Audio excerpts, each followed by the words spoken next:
Hello दोस्तों। अगर exams पास आ रहे हैं और Schrödinger's time dependent wave equation का नाम सुनते ही आपको थोड़ी सी टेंशन हो रही है तो बिल्कुल मत घबराइए। आज के इस एक्सप्लेनर में मैं आपको एक ऐसी स्मार्ट जुगाड़ और स्टेप बाय स्टेप मेथड बताऊंगी जिससे ये इंटिमिडेटिंग इक्वेशन आपके लिए एकदम आसान हो जाएगी। क्रिकेट मैच में पावर प्ले की स्ट्रैटेजी समझना शायद ज्यादा मुश्किल हो, पर ये नहीं। ओके, तो लेट्स डाइव इनटू दिस। सो आज का प्लान क्या है? ये रहा हमारा बिल्डर्स ब्लूप्रिंट। हम इंट्रो और टाइम इंडिपेंडेंट इक्वेशन से शुरू करेंगे, फिर वेव फंक्शन को डिफरेंशिएट करेंगे, उसके बाद एनर्जी वैल्यू निकालेंगे और फाइनली अपनी 3D इक्वेशन को एक साथ असेंबल करेंगे। एकदम clear steps, no confusion. Okay, चलिए अपने पहले स्टेप से शुरू करते हैं। नया घर बनाना हो तो फाउंडेशन तो स्ट्रॉन्ग चाहिए ना। तो हम स्टार्ट करेंगे एक ऐसी चीज से जो हमें ऑलरेडी पता है।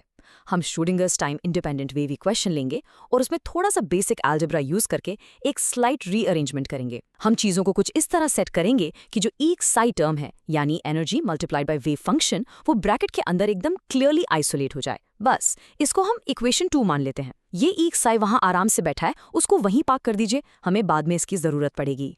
फाउंडेशन बन गया। अब हमें अपने मैथमेटिकल टूल्स इकट्ठे करने हैं ताकि हम वेव फंक्शन को डिफरेंशिएट कर सकें। सबसे पहले let's look at the basic wave function formula. ये एकदम स्टैंडर्ड और बेसिक इक्वेशन है। Psi equals psi 0 e to the power of minus i omega t. अब हमारा नेक्स्ट मूव बहुत ही सिंपल है दोस्तों। हम इस वेव फंक्शन को टाइम यानी टी के रिस्पेक्ट में डिफरेंशिएट करेंगे। देखते हैं ये कैसे काम करता है।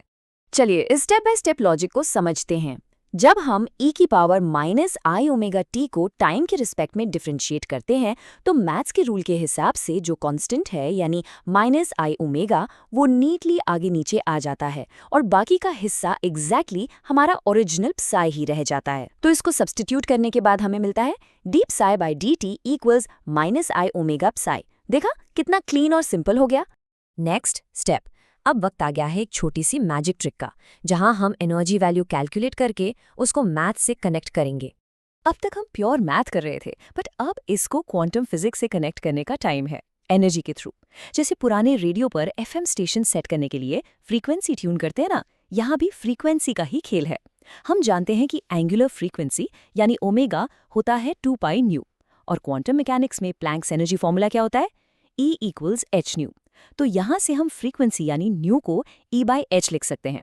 जब हम इसको ओमेगा वाले फॉर्मूला में डालते हैं तो h बाई 2 पाई बन जाता है h कट। बेसिकली हमारा ओमेगा इक्वल हो गया energy divided by h cut. नई वैल्यू मिल गई हमें। अब हम नई ओमेगा की वैल्यू को हम वापस अपनी पिछली डिफरेंशिएशन वाली इक्वेशन में डाल देते हैं। फिर आता है अपना असली इंडियन जुगाड़। हम दोनों साइड्स को i से मल्टीप्लाई कर देंगे। मैथ्स का एक बहुत सिंपल रूल है, आई स्क्वायर्ड इक्वल्स -1।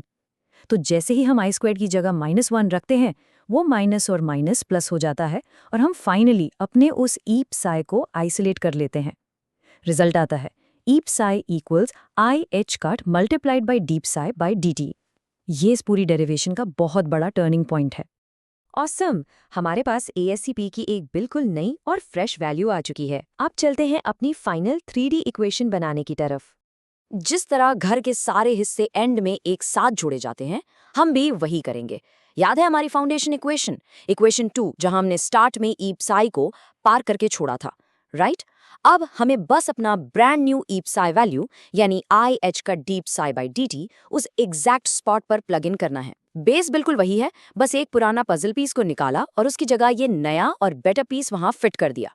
आई नो यहाँ पर इक्वेशन देखकर थोड़ी मेसी लग सकती है, पर इसको क्लीन करने का भी एक बहुत स्मार्ट ट्रिक है। हम स्पेसिफिक टर्म्स को 2m और h कट स्क्वायर्ड से मल्टीप्लाई और डिवाइड कर देते हैं। ऐसा करने से होता यह है कि 2m by h cut squared एक कॉमन फैक्टर बन जाता है, जिसको हम इजीली ब्रैकेट से बाहर निकाल सकते हैं। और क्योंकि दूसरी साइड इक्वल टू 0 है, जैसे ही हम इस कॉमन फैक्टर को उधर भेजते हैं, पूफ, वो वैनिश हो जाता है। मैथ से डरने की कोई ज़रूरत नहीं है दोस्तों, ये बस चीज़ों को क्लीन और सिंप्लीफाई करने का एक तरीका है। और ये लीजिए, सारे एक्स्ट्रा टर्म्स हटने के बाद जो बचता है वही है हमारी final Schrodinger time dependent wave equation. इसमें जो आपको ट्रायंगल जैसा सिंबल दिख रहा है, इसे डेल ऑपरेटर कहते हैं। ये डेल ऑपरेटर ही इस बात की गारंटी है कि ये इक्वेशन अपने फुल 3D फॉर्म में है, यानी x, y और z तीनों एक्सिस पर परफेक्टली काम करती है। हमने इसे मिलकर सक्सेसफुली डिराइव कर लिया। फाइनली आइए एक क्विक समरी और की टेकअवेज देख लेते हैं, ताकि एग्जाम टाइम में कोई प्रॉब्लम ना हो। फ्यू, एक लंबा रास्ता था, बट हमने इसको काफी आसान बना दिया। अब एग्जाम्स के वक्त पूरा एक्सप्लेनर वापस देखना मुश्किल हो सकता है, तो अभी के अभी एक स्क्रीनशॉट लेने के लिए रेडी हो जाओ। ये 4 सिंपल स्टेप्स आपका फाइनल ब्लूप्रिंट है। फर्स्ट, टाइम इंडिपेंडेंट इक्वेशन से स्टार्ट करो और उसमें ई साई आइसोलेट करो। सेकंड, स्टैंडर्ड वेव फंक्शन को टाइम के रिस्पेक्ट में डिफरेंशिएट करो। थर्ड, एनर्जी फॉर्मूला यूज करके ओमेगा की वैल्यू डालो और आई से मल्टीप्लाई करके ई साई फाइंड आउट करो। एंड फोर्थ, उस नई वैल्यू को वापस इक्वेशन 2 में प्लग इन करके 0 से सिंप्लीफाई कर दो। बस ये रोड मैप दिमाग में सेट कर लो, डेरिवेशन डन। मुझे पूरी उम्मीद है कि आज के इस एक्सप्लेनर के बाद श्रोडिंगर का डर तो आपके दिमाग से पक्का निकल गया होगा। फिजिक्स को अगर थोड़े सही जुगाड़ और सिंपल स्टेप्स में ब्रेक डाउन किया जाए तो सच में कुछ भी मुश्किल नहीं है। अब आप लोग मुझे कमेंट्स में बताएं, ऐसी और कौन सी क्वांटम फिजिक्स की डेरिवेशंस हैं जो आपको एग्जाम से पहले स्ट्रेस दे रही हैं। हम उन्हें भी आने वाले सेशंस में बिल्कुल ऐसे ही सिंप्लीफाई करेंगे।